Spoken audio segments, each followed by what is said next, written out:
সরাসরি এই মুহূর্তে চলে যাব পাণ্ডবেশ্বরে মুখ্যমন্ত্রী কি বলছেন শুনুন।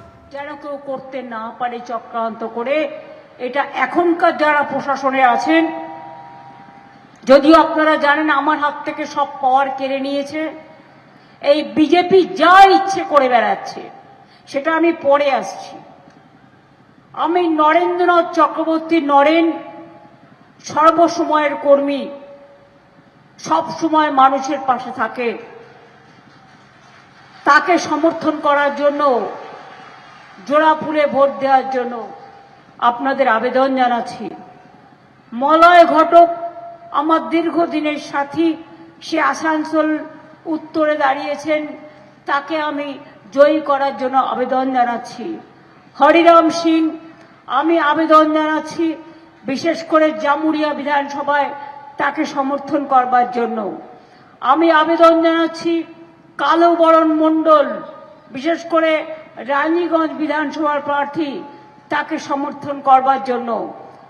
আমি আবেদন জানাচ্ছি অভিজিৎ ঘটক কুলটিতে দাঁড়িয়েছে, তাকে সমর্থন করার জন্য, এবং বিধান উপাধ্যায় বারাবণীতে দাঁড়িয়েছে, তাকেও সমর্থন করবার জন্য। দাশু আমার অনেক দিনের পুরনো কর্মী সহ এখানে অনেকেই আছেন। আমি আপনাদের প্রথমেই বলি, কয়েকদিন আগে ঈদ হয়ে গেল, ঈদ মোবারক। বাসন্তী পুজো, আজকে অন্নপূর্ণা পুজো, কালকে রামনবমী,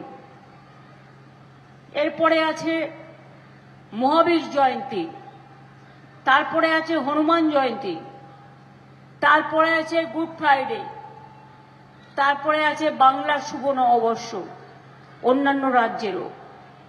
সকলকে আমি আমার অনেক অনেক অভিনন্দন জানাচ্ছি। আমি পুরো আসানসোল নিয়ে যদি বলি, তাহলে আমার এই জায়গাটার নাম কি বলুন তো? পাণ্ডবেশ্বর। মানে লড়াইটা কিন্তু কৌরবদের সাথে পাণ্ডবদের। আমরা পাণ্ডব আর বিজেপি কৌরব।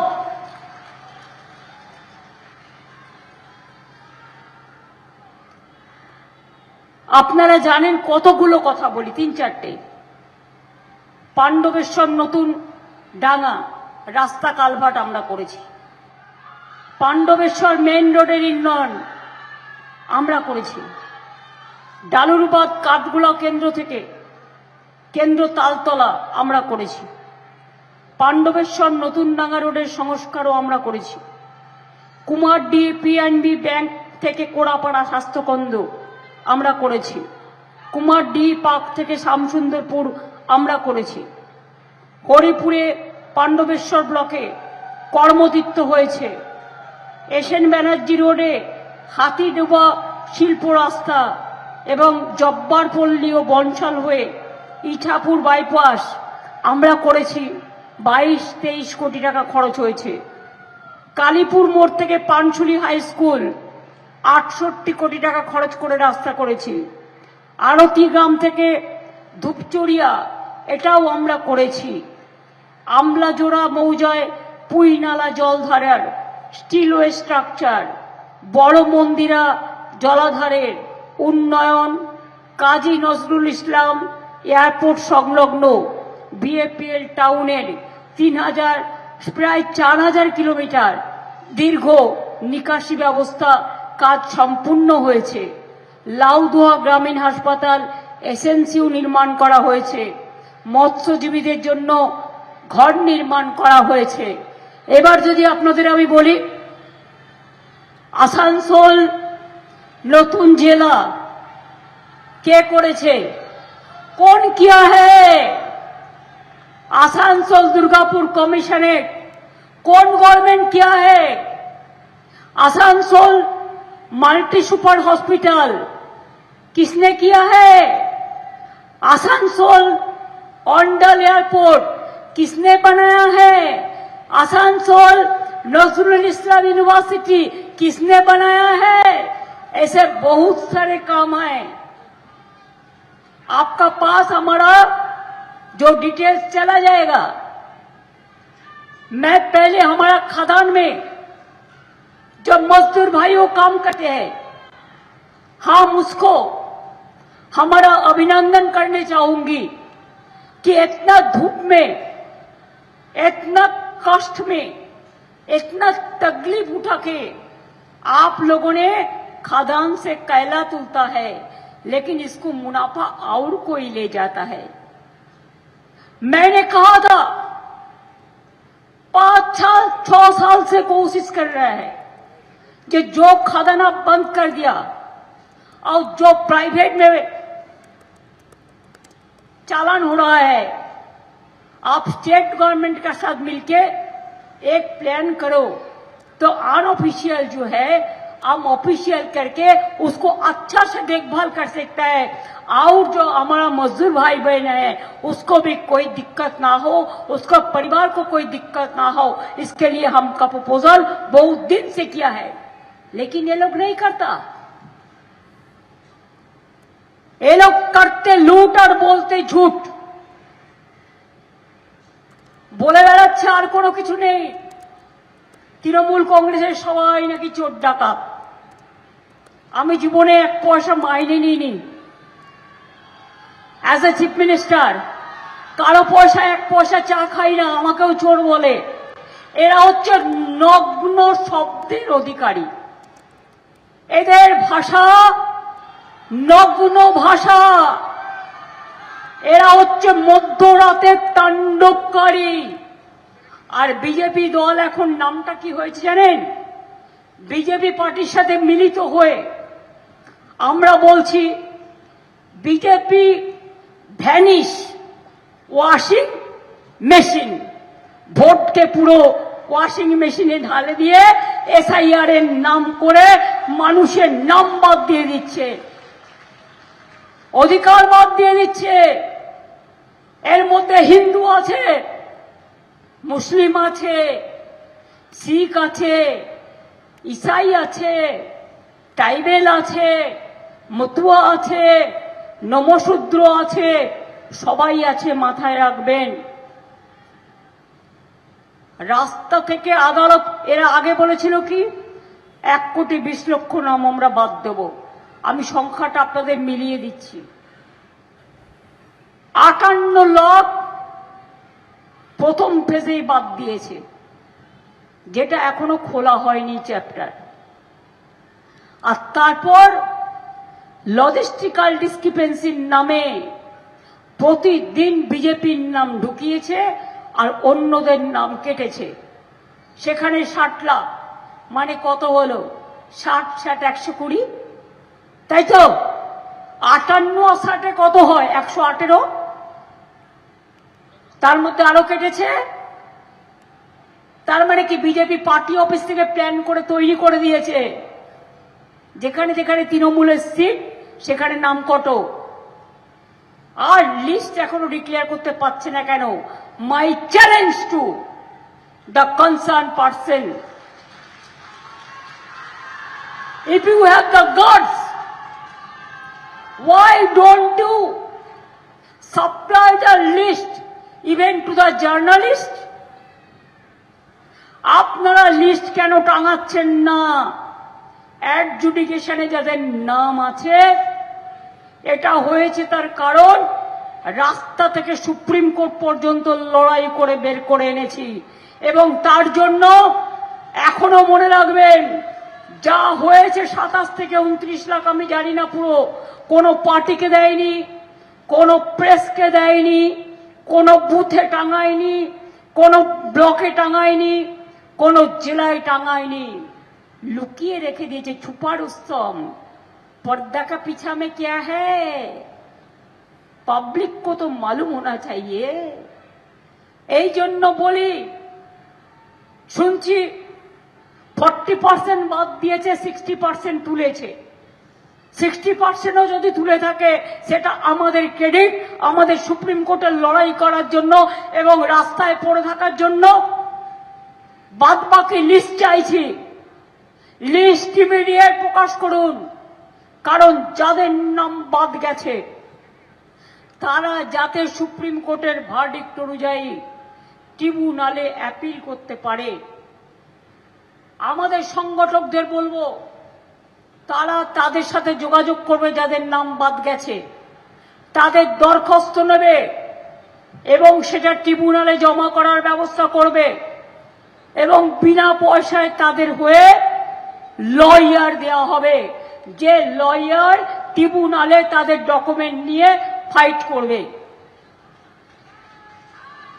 ছেড়ে কথা বলার লোক আমরা নেই বা নই, সবাই বাংলাদেশি। এতদিন ধরে স্বাধীনতা আন্দোলন থেকে, নবজাগরণ থেকে, সমাজ সংস্কার থেকে বাবা সাহেব আম্বেদকর, যিনি কনস্টিটিউশন রচনা করার ড্রাফটিং কমিটির চেয়ারম্যান ছিলেন, তিনি প্রভিন্সিয়াল অ্যাসেম্বলি বাংলা থেকে নির্বাচিত হয়েছিলেন। সেই সংবিধান আজ সংকটে, গণতন্ত্র আজ সংকটে। বিজেপির রাজনীতি, একটাই দল থাকবে ভারতবর্ষে, বিজেপির রাজনীতি সব বিক্রি করে দেবে।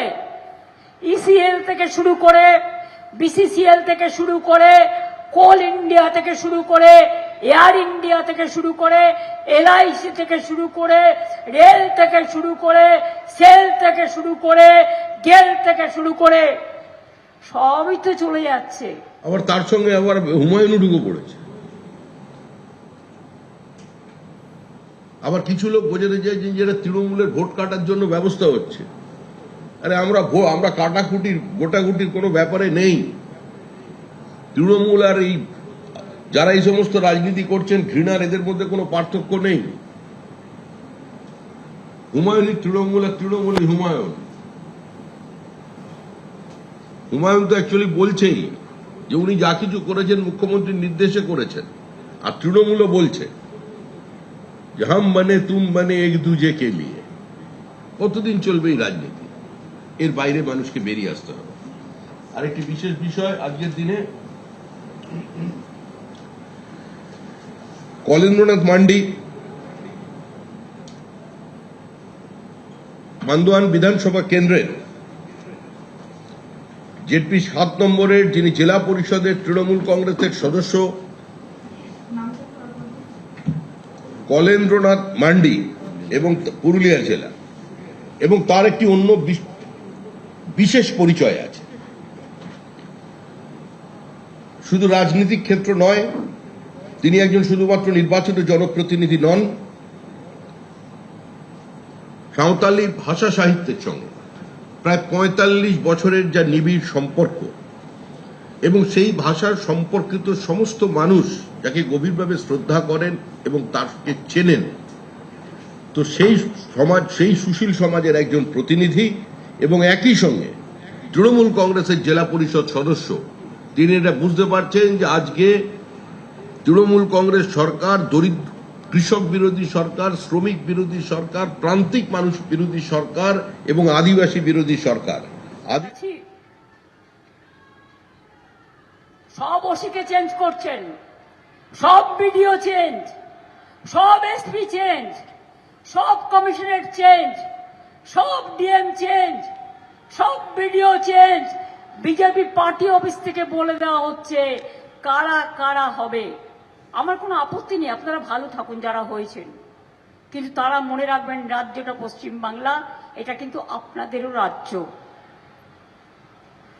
এবং ভোটটা মানুষ দেবে।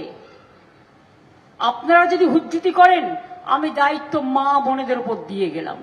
মা বোনেরা যে রাধে, সে চুলও বাঁধে। ইলেকশনের দিন, কাউন্টিং এর দিন যদি কেউ কোনো ফোর্স সাপ্লাই করে, আপনারা জোট বাঁধবেন, রুখে দাঁড়াবেন, আর যার যা বাড়িতে আছে তাই নিয়ে বেরোবেন। আমরা চাই শান্তিতে সবকিছু হোক, কিন্তু ওয়ান পার্টি চলবে না, ওয়ান পার্টি চলবে না। বিজেপির কথায় সব ঠিক করবে, ভ্যানিশ ওয়াশিং মেশিন, এটা চলতে পারে না।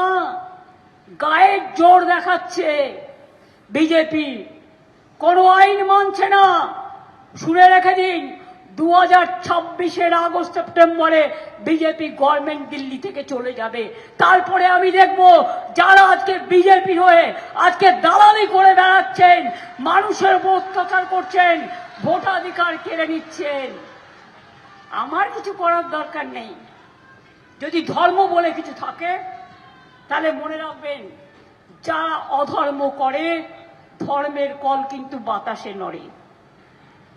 আমি ওদের মতো নগ্ন ভাষায় কথা বলি না, আমি কথা বলি ভদ্র ভাষায়, মানুষের ভাষায়, মা মাটি মানুষের ভাষায়। এটা তো রামের সরকার নয়, এটা তো বাবরের সরকার, তো স্বাভাবিকভাবেই বাধা দিচ্ছে। অনেক শিক্ষিত কলেজের অধ্যাপক যারা প্র্যাকটিসিং মুসলিম তারা আমাদের ফোন করে বলছেন যে আমরা এর মধ্যে নেই, কিন্তু এমন অবস্থা তৈরি করে দিয়েছে, এমন প্রতিহিংসার রাজনীতি তৈরি করে দিয়েছে, র্যাডিক্যালাইজেশন যে পর্যায়ে পৌঁছেছে পশ্চিমবঙ্গে, আজকে আমরা সেখানে প্রতিবাদ করতে পারছি না ইচ্ছা থাকলে। আমি একজনের নাম না করে তাকে আর বিড়ম্বনায় ফেলতে চাই না। আপনারা জানেন গত 5 বছর আগের ঘটনা, পার্ক সার্কাসে সুশীল সমাজেরই একজন প্রতিনিধি, তিনি চিরকাল ধুতি পরতেন, ধুতি পরার অপরাধে কেন ধুতি পরেন এবং তিনি কেন বিভিন্ন সময় প্রবন্ধ লেখেন, এই অপরাধে কিন্তু তাকে পার্ক সার্কাস ছেড়ে অন্য জায়গায় ভাড়া করে চলে যেতে হয়েছিল। আমরা তো ছোটবেলা থেকে মান্নানদাকে দেখলাম, আব্দুল মান্নান, তিনি তো ধুতি পরে এতদিন রাজনীতি করে গেলেন। আমি যখন প্রথম বিধানসভার সদস্য হয়েছিলাম, বিধানসভার প্রসিডিংস কি সেটাকে আমাকে শিখিয়েছিলেন মান্নানদা। এই পরিবেশ তো পশ্চিমবঙ্গে ছিল না। এখানে তো এই ধরনের জাত পাত, ধর্মান্ধতা, বিভাজন, আসাদুল ওয়েসি, বাবরি মসজিদ, হুমায়ুন কবির, তৃণমূল কংগ্রেস নতুন আমদানি হয়েছে। মুসলমান ও খ্রিস্টানি। শ্রীকৃষ্ণ কি বলেছেন জানেন? আপনি দেখুন, আমাদের হাতে 5টা আঙুল, কোনটা ছোট কোনটা বড় হতে পারে। আপনি একটা আঙুল দিয়ে কি মুষ্টিবদ্ধ করতে পারবেন হাতটাকে? একটা আঙুল দিয়ে না। একটা আঙুল দিয়ে মুষ্টিবদ্ধ হয় না, মুষ্টিবদ্ধ 5টা আঙুল দিয়ে করতে হয়। এর মানে পরিষ্কার, हिंदू मुस्लिम सिख ईसाई आपस में रहना भाई भाई, सारे जहां से अच्छा हिंदुस्तान हमारा, যেটা রামকৃষ্ণ বলেছেন, আম্বেদকর সাহেব বলেছেন, বিরসা মুন্ডা বলেছেন, রবীন্দ্র নজরুল বলেছেন, স্বামী বিবেকানন্দ বলেছেন, বিদ্যাসাগর বলেছেন, রাজা রামমোহন রায় বলেছেন, রাজেন্দ্র প্রসাদ বলেছেন, বল্লভভাই পাটেল বলেছেন, ভগৎ সিং বলেছেন, আর কটা নাম বলবো।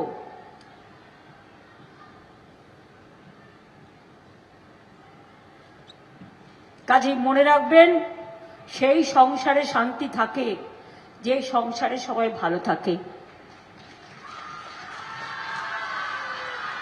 সেই সংসারে শান্তি থাকে না যে সংসারে শান্তি নেই, সারাক্ষণ অশান্তি চলে। আর মা বোনেরাই তো আমাদের সংসার চালায়, দেশ চালায়, রাজ্য চালায়, রান্নাঘর চালায়, কারখানা চালায়, প্লেন চালায়। আমার ভাইদের সাথে হাত মিলিয়ে ভাই বোনেরা একসাথে কাজ করে। ভাই যদি না থাকে বোনেরা রাখি বন্ধন দেবে কাকে? ভাই যদি না থাকে বোনেরা ভাই দুজ দেবে কাকে? ভাই এবং বোন দুটোই কিন্তু আমাদের দরকার, মাথায় রাখবেন। ইতিহাস তৃণমূল তো সমার্থক শব্দ, দুজনকে দুজন থেকে আলাদা করা যায় না।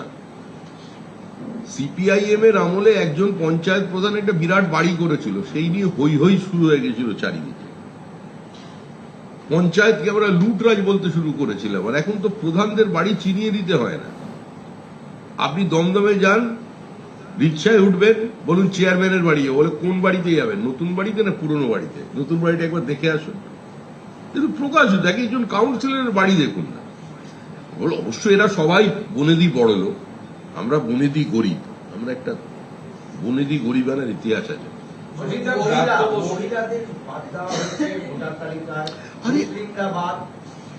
দেখ বাকি থাকলো কি?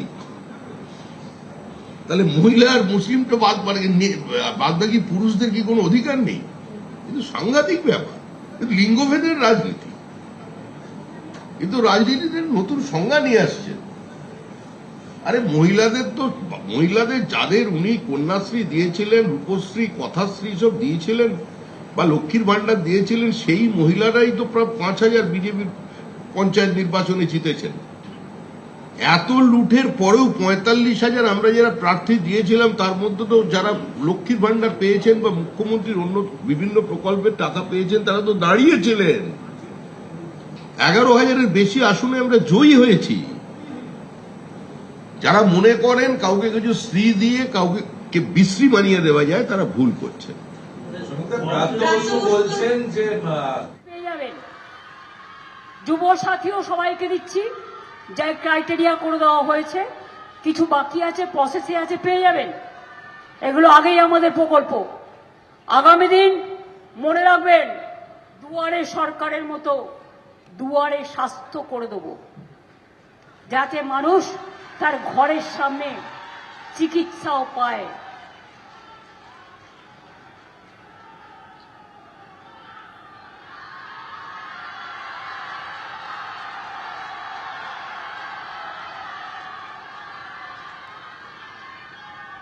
এরা দেখবেন ম্যানিফেস্টো উল্টোপাল্টা বলবে, অন্নপূর্ণা ভান্ডার, কিছু নাই। বেটি বাঁচাও বেটি পড়াও দেখেছেন? কেউ পায়? কেউ পায় না, শুধু ওদের প্রচার, কেউ পায় না। আমাদের কন্যাশ্রী 1 কোটি মেয়ে পায়। আমাদের শিক্ষাশ্রী তপশিলি জনজাতি, আমাদের ঐক্যশ্রী সংখ্যালঘু, আমাদের ওবিসি মেধাশ্রী, আমাদের জয় জোয়ার প্রকল্প, আমাদের তপশিলি বন্ধু প্রকল্প, বিয়ে না হলে 25,000 টাকা রূপশ্রী প্রকল্প, বিনা পয়সায় খাদ্য সাথী, সব ছেলে মেয়েদের গভর্নমেন্ট স্কুলে বিনা পয়সায় সাইকেল, বিনা পয়সায় তরুণের স্বপ্ন, ট্যাব বা স্মার্টফোন। আর কে দেয়? বাচ্চাদের বিনা পয়সায় জুতো, বিনা পয়সায় বই, বিনা পয়সায় জামা, মিড ডে মিল থেকে সবটাই আমরা করি। আগে চোর ডাকাত পুলিশকে দেখলে পালিয়ে যেত, এখন পুলিশ চোর ডাকাতদের দেখলে টেবিলের তলায় ঢুকে পড়ছে। কিন্তু অতীতেও আমরা দেখেছি সাংবাদিকরা আক্রান্ত। আপনি যুদ্ধের কথা বলছিলেন কিছুক্ষণ আগে, মুখ্যমন্ত্রী বলছেন সভা মঞ্চ থেকে যে পাণ্ডব আর কৌরবের যুদ্ধ হয়েছে। কোথায়? পাণ্ডব আর কৌরবের লড়াই, তৃণমূল কংগ্রেস পাণ্ডব, আপনারা পাণ্ডবেশ্বরের মাটি থেকে বলছেন। পাণ্ডবেশ্বরের মাটি প্রথম, তাহলে একজন ওখানে ধৃতরাষ্ট্রকে খুঁজে বার করতে হবে, সেটা তো আমরা ভোটার লিস্টে পেয়েছি। পিতামহ ভীষ্মটাকে ওটা জানতে হবে, ওটা জ্ঞানেশ কুমার কিনা সেটা বোঝার দরকার আছে। আমরা ভীষ্মের খোঁজে আছি। আপনি বারবার কাউন্সিলিংয়ের কথা বলছেন, কাউন্সিলিং সবকটা নিষ্পত্তি না করে ভোটে যাওয়া যাবে না, কিন্তু একই সঙ্গে যেখানে নাম বাদ করে কিন্তু গিয়েছে ভোটুয়া এলাকায়, তাদের অনেকেই মনে করছেন সেগুলো বেশিরভাগই আপনাদের ভোটার, তাদের বিষয়ে আমাদের ওদের বলে কিছু নেই। ভোটার কারোর কেনা নয়, ভোটার কারোর পুরাতন ভৃত্য নয়। সুতরাং যেখানে যাদের নাম বাদ পড়েছে তারা ফর্ম 6 জমা দিচ্ছেন, আমরা আবেদন করছি, আমরাও জমা দেওয়া করাচ্ছি ফর্ম 6, সেটা হবে। এবিপি আনন্দ, এগিয়ে থাকে, এগিয়ে রাখে।